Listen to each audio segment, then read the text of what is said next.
Our government is meant to take a long time. It's meant to be a little bit messy. And then when you're there observing daily or for an entire day, you see that it meets its promise. It is a little messy. It does take a lot longer than I think the general public might like. I think it's just a testament to her life, that was her legacy, a purpose other than just being elected. Okay. Because we can serve without being elected.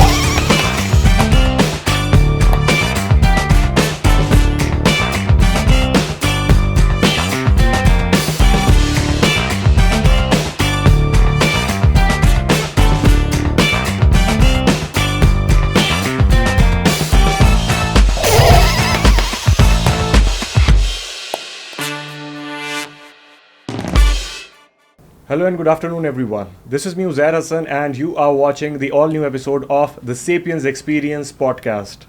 As promised, we are going to deliver some of the amazing podcasts for you guys. So without any further delay, let me introduce you to one of our phenomenal guests joining us all the way from Houston, Texas, the Congresswoman for the 18th District, Miss Erica Lee Carter. Hello, Miss Erica, how are you? Hello, I'm well. I'm honored to join you. Thank you so much for being part of this podcast. First of all, I know you have been very busy, and for the people, for their understanding, I would like to let them know that you are continuing the tenure of your mother for this remaining mandate that she got from the people of Houston, Texas. Tell us about this, how it all started, and how it's going so far. Sure. Well, I am finishing, but I did have to run for it in a special election. So the people did vote, and I thank them for selecting me on November 5th. I won and then was sworn in Washington, D.C. by Speaker Mike Johnson in the Congress, along with one Republican who had also won a special election. And it was an honor, and I got to speak on the floor to nearly the entire House of Representatives, which is unique. Yeah. We also made history, Houstonians, that were able to support me. I'm the first daughter to ever immediately follow a mother into the United States Congress, and I'm finishing her term, which will end January 3rd. Miss Erica, your mother completed almost 3 decades in Congress. You have grown up seeing her as a politician.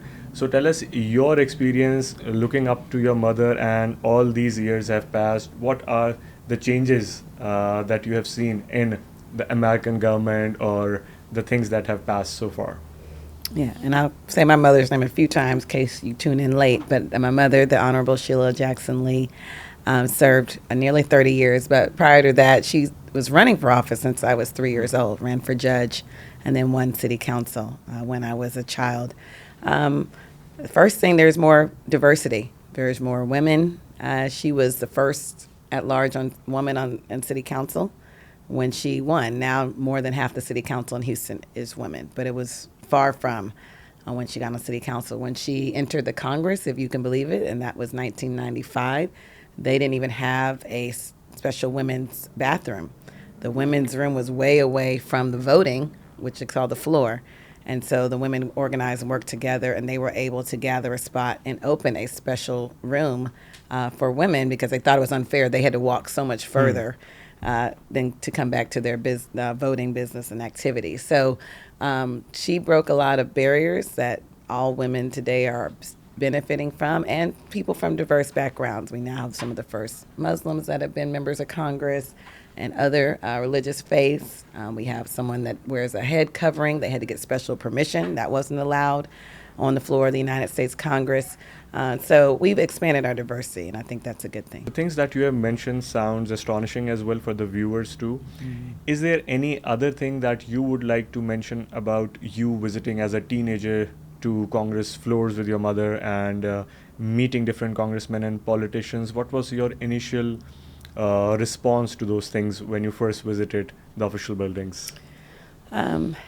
Just the importance of our democracy and of our government that my mother always emphasized, but seeing it in action, hearing them debate and think about how things really affected everyday people was really powerful and inspiring. Also how complicated it is. I know everyone's like, just fix the schools, just, fix my streets.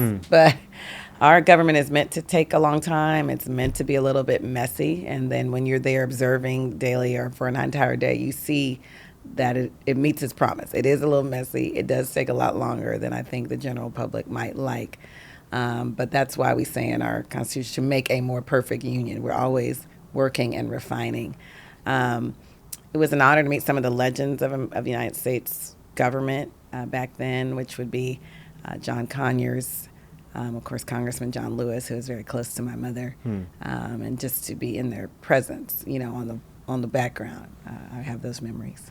During all these years, we have seen Houstonian selected Miss Sheila as their representative for 30 years. We have seen there was almost no or less competition for her to run as a congressman. What was that reason that people re-elected her over and over again? Well, she would say she works and delivered. She worked and delivered. That was on her sign. That was her mantra. And having joined the Congress and meeting her direct colleagues, they told me they'd never seen someone work harder. And I've heard it from multiple ones that have served with her since I've joined the Congress. They never saw anyone work harder. Legislatively, she got but a significant number of amendments to bills, legislation, which is really hard to do if you're not co-authoring it. She was able to do that no matter who was in charge, Republican or Democrat. And so they are amazed at her legislative skills. And then people locally are amazed at her embracing of people. She loved humanity. And so she would travel to different corners. And so they couldn't say they didn't know her. And when I traveled, now everyone has a photo, many, of my mother in their phone. And so, yes, she was, she went high, but she was also part of this community. And I think that made her unique in amongst some elected officials. Okay, and let's talk your interest in politics. You have, as we have talked already about, you have seen your mother growing up as a politician. Was there any time you wanted to become a politician or a congressman or run for an office? I would say initially, certainly not. I think the campaigning, the political side is very challenging. There are a lot of behind the scenes things that I had to see, and I saw how hard my mother worked, especially as she had to break so many barriers. That's always harder, I think, than maybe the second time around. But I always had an interest in service. I did a lot of volunteering. I loved policy. And so I always did something related. And I guess I was on student government, so in high school. This is something you developed over time as well? Over time. Interest in politics? Yeah, I would say over time. I mean, I have to keep up with politics to be able to come and speak at the Thanksgiving table, but I didn't want to just be so directly involved as a young person. Okay, so right now we have seen that the next congressman is going to take charge from 18th January. You have time to prove yourself in the place of your mother. So what are certain things that you have been working on recently as a congresswoman? Sure, very busy. My first week, I worked with the EPA, Environmental Protection Agency. We've had this cancer cluster, unfortunately, in the 18th District that my mom worked on a lot, and I was able to get an extension on a deadline so that we could sign up more homes for soil testing. We need to understand the contamination so that the government and the railroad can repair and make it healthier and safer for those residents that are still living there, and hopefully eventually expand how far out we test throughout that community. So I did a block walk with Councilwoman Plummer and have stayed active in making that community aware of the resources available. Legislatively, we have to extend funding legislation. The federal funding will expire December 20th. That's all that Congress voted through. And so I'm waiting for that legislation to see what's in it, to see what we can secure for the 18th District. And of course, what's also important is disaster recovery funding. President Biden submitted a proposal of about $98 billion. So I've been working with the Texas delegation to make sure or try to ensure that Texas is not excluded and hopefully included. And hopefully that funding can be attached to a bill that will pass. So every day I'm working on something. Congressman Mike McCall gave me the honor of being a co-lead. And so he reintroduced a bill and he named it in honor of my mother. So it's called the Sheila Jackson Lee Stop Human Trafficking in School Zones Act. And she co-wrote that bill originally and worked on it for a long time. And so he just submitted it right before Thanksgiving again. So I'm working on that with him. right Okay. now. And was there any project that Ms. Sheila was working on that you are continuing or plan to continue as well? Any of a project that was left in between? Well, I would say all of it to some degree, if I Hmm. can vote on it. But the way Congress works, you have to either be assigned, like they can't just hand me all of her Yeah. legislation.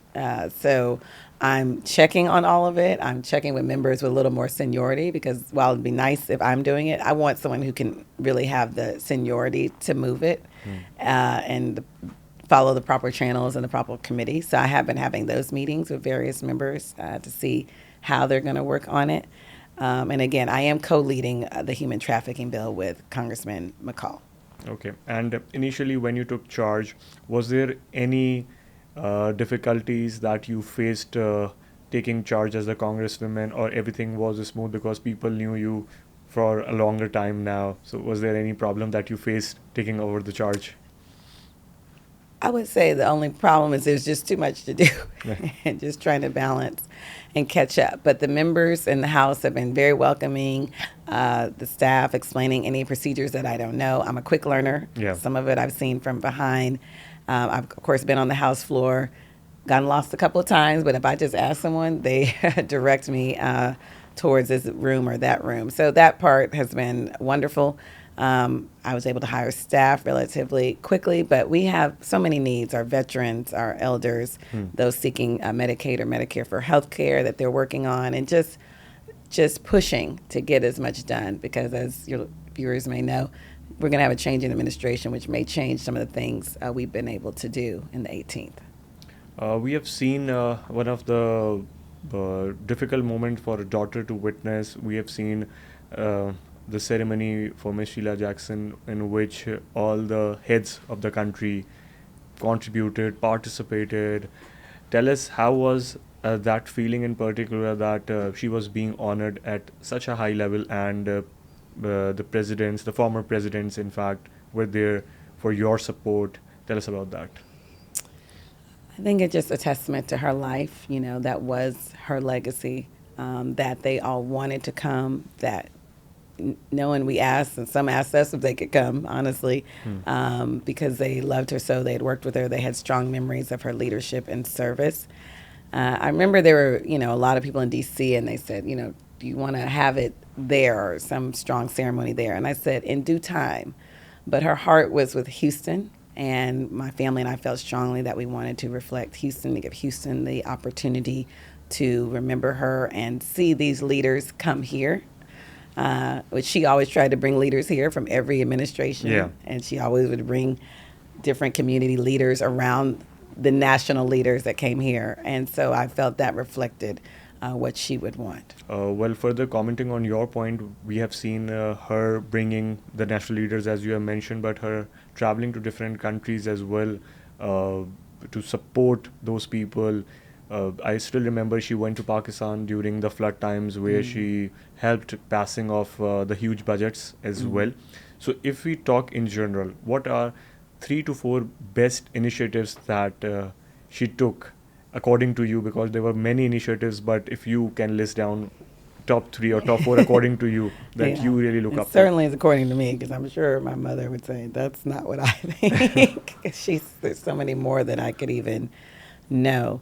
As a woman, I will have to, I don't know if it's first, but it's first that comes to mind, of reauthorizing the Violence Against Women's Act, working with President Biden. It was a signature piece when it first was passed, and then reauthorizing it to strengthen it and protect women and young girls and give them the resources if they're facing tough situations.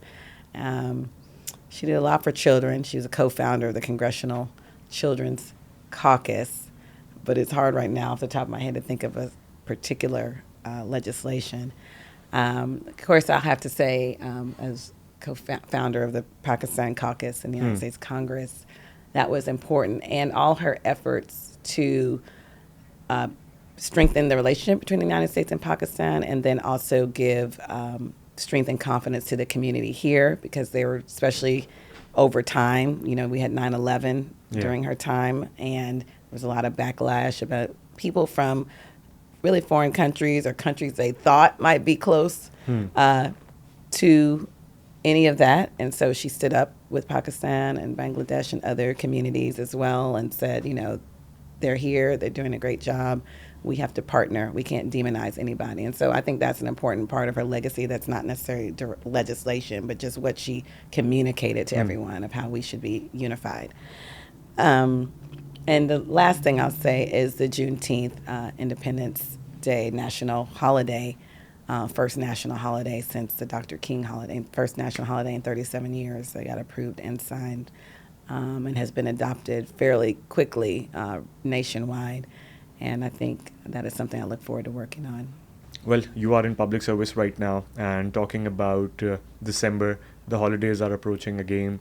So, is there any particular thing that you have planned so far with the colleagues of Ms. Sheila Jackson? Because I have seen her, you have mentioned as well that she worked with every community. So, have you been in contact with those people whom she interacted or whom supported Ms. Sheila as well?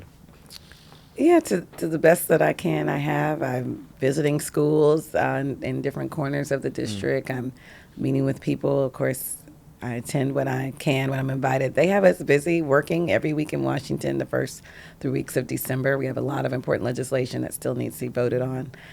So I leave tomorrow, but I still want to be a resource. So we're having community, we call them resource fairs to help people with their passports, veterans benefits, Social Security, et cetera. I'm also hosting a job fair, federal job fair for our agencies, whether it's NASA or FEMA, Transportation Security Administration that my mother helped found to, give people that hope for the new year that they can work and serve our country and also have a good, solid employment. So I'm trying to combine many of the things she did when I can. Well, on a lighter note, who is your go-to person whenever you feel like you need certain guidance or you need any kind of expertise or any expert opinion on any particular topic? Who you really look up to or go to? Well, I'd have to say my father, I'm blessed he's still around, Dr. Owen Lee, and he's professor. He's very knowledgeable.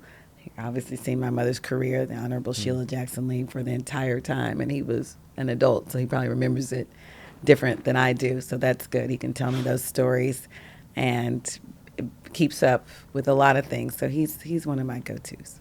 Okay, and again, talking about public service, is there any particular attribute that you have adopted from your mother or from the people you really look up to as a public service representative? I think what I've adopted to in my own level, because I would say she was certainly more prolific, but it's just trying to be a voice. I think the 18th expects and enjoyed hearing from their member, hearing from her, hearing, so whether I'm using more social media or trying to amplify or speaking at their events, whether it's big or small, I think using that voice more readily, I push myself to do in her memory. Let's correlate your last point of social media with the current elections. How do you see social media help the politicians or both the Democrats and the Republican Party to win the seats in their respective constituencies? Or was there any role or there was no role of social media? I think social media absolutely played a role. On the one hand, it allows you to reach people who will never come to a rally or town hall or don't even check their mail, because I know a lot of young people are like, I don't ever check my mailbox. And also, it's something they relate to. It's something they already listen to. So it's important to meet people where they are. But on the flip side, there's a lot of misinformation. There's a lot of, how do you know what a trusted source is? I think our schools, even colleges, need to do better in helping just everyone understand what is a trusted source or how do you actually fact check.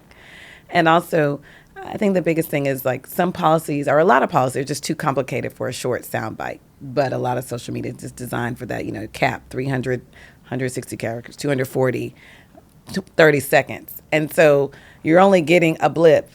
And when things are super complicated, it's hard for, one, an elected official to explain it, and then two, maybe for the community to understand what we're really trying to do, how we really want to help. Okay. And is there anything that you are doing on social media in particular with collaboration with your team, specifically for the tenure that you are left with?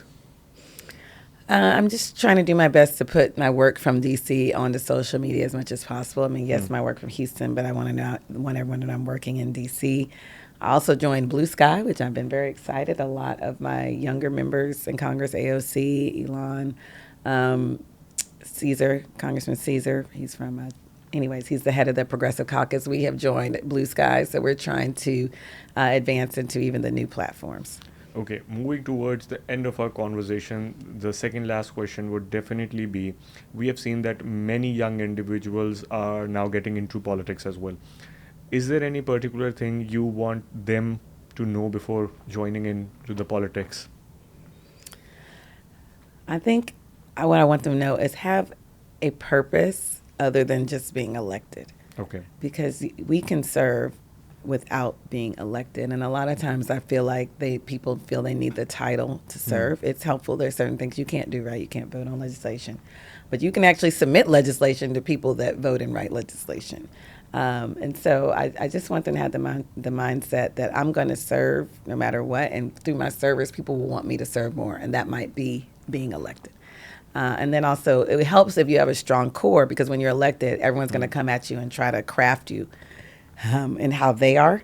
And so you need to already have a strong center of who you are so that you're not turned and changed by the wind, how the wind's blowing. Okay. And talking about millennials and Generation Z, you have been interacting with them as well. Mm-hmm. What are some of the common problems you have identified so far from the millennials or the younger crowd from United States? Well, I do know they're burdened with student debt and student loans, and I have a lot of empathy for that. But I'm so glad they pursued education, and they should know it'll eventually pay off, and that they have to take that day by day.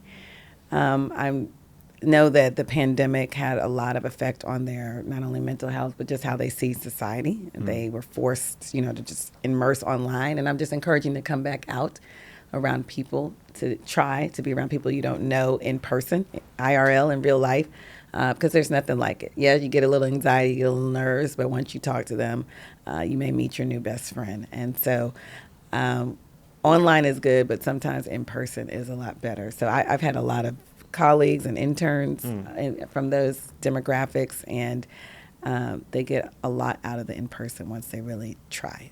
So is there any social media trends you have been following so far, or any things you have been following up with on digital media? Yeah, I think we're trying to focus on relatable reels, try to keep real-time access to what I'm doing. I know last week we showed myself getting my makeup done, because sometimes I have to upgrade how I'm looking. That's interesting. Because I was doing some radio and media. I had the chance to give, call it Usher Raymond IV, Usher Day in the 18th Congressional District in the evening, which was an honor as he performed in Houston. So I just want to show that, yes, I can vote on legislation in Washington, but I'm here with everyone as well, just having fun. Okay, do you think the conventional ways of transferring message to people or giving out your verdict to people have changed as well over time? I think it's expanded. Okay. Because we still have a wide range of generations, and so I still need to either mail or go directly to some of our elders. I mean, they're on social media to a limited degree, and you can't just exclude them. But also some things, if they're limited only to constituents, those whose residencies are actually in the 18th, then I have to have your address. I have to know where you are. And while social media can maybe do zip code and something, it's a little fluid. Okay. So some things really have to be precise into the district. Okay, so towards the end, how do you survive this long day at work? Sometimes the days get very long, and you get workload coming all the way from different directions. So how do you survive that?